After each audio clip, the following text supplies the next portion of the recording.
Lecture du livre de Ben Sira le Sage, chapitre 44, versets 1, puis 9 à 13.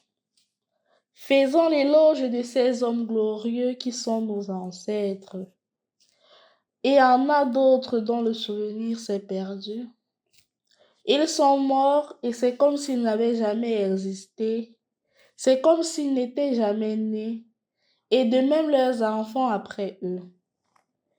Il n'en est pas ainsi des hommes de miséricorde.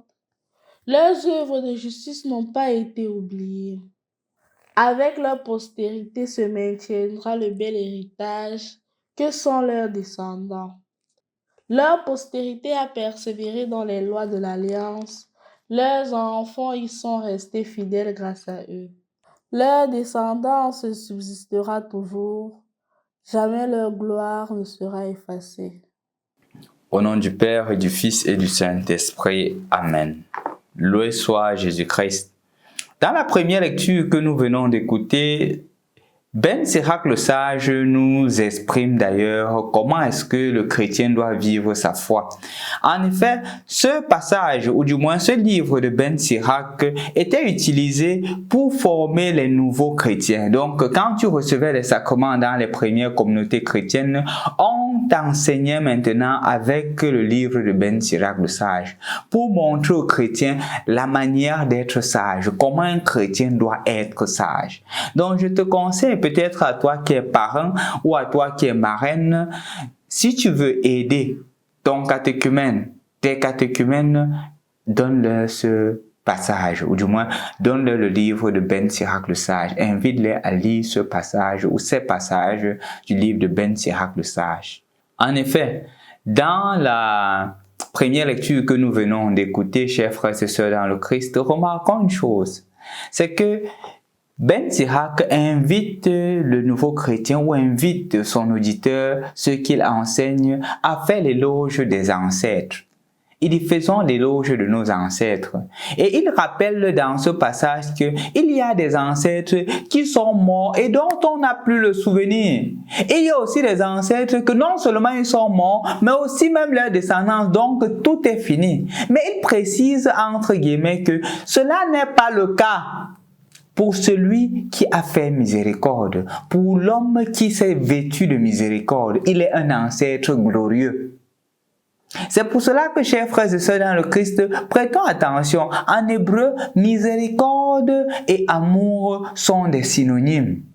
Ça veut dire la même chose, cela a la même racine. Donc quand on dit quelqu'un est miséricordieux en hébreu, on veut aussi dire que quelqu'un c'est quelqu'un qui aime.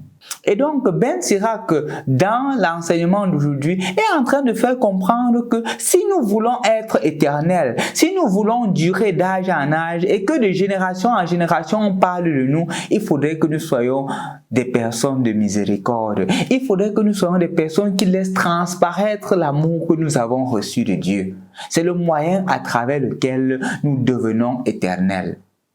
Et je crois que la réalité d'aujourd'hui se montre évidente, non? Quand on va dans des tribunaux, des messieurs qui étaient riches, des messieurs qui étaient bougrement riches, quand ils décèdent, leurs propres enfants se retrouvent dans les tribunaux. On peut voir le cas ici à Douala. Combien des enfants, des riches, des multimillionnaires sont dans les tribunaux en train de se bagarrer, en train de se déchirer pour les biens. Et le nom de ces personnes disparaissent. Parce que les œuvres que ces personnes-là ont faites tombent. Pourquoi? Parce qu'ils n'ont pas aidé les enfants à être des miséricordieux. Ils n'ont pas appris à leurs enfants l'amour vrai, le sens du détachement. Quand on n'a pas donné cela aux enfants, notre œuvre n'est pas éternelle. Mais quand on donne cela aux enfants, nos œuvres perdues d'âge en âge, nous devenons des ancêtres glorieux.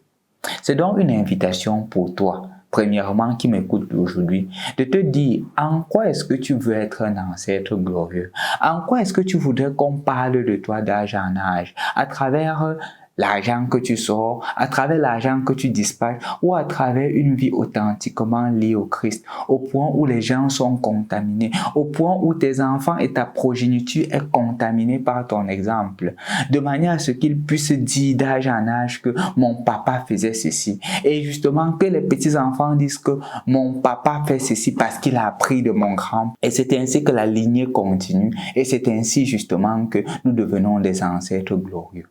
Soyons des ancêtres glorieux à travers de bonnes œuvres, à travers des œuvres qui sont manifestes, à travers des œuvres d'amour, à travers des œuvres de miséricorde, et non des ancêtres dont le nom disparaîtra aussitôt que nous serons partis, parce que nous n'avons rien donné à nos enfants. Peut-être on a eu beaucoup d'argent, peut-être nous avons eu des millions en banque, mais on n'a pas appris aux enfants le sens de l'amour fraternel.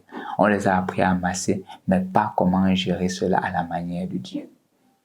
Sois aujourd'hui cette personne-là qui non seulement valorise nos prédécesseurs, mais aussi et spécialement se prépare à être un ancêtre glorieux.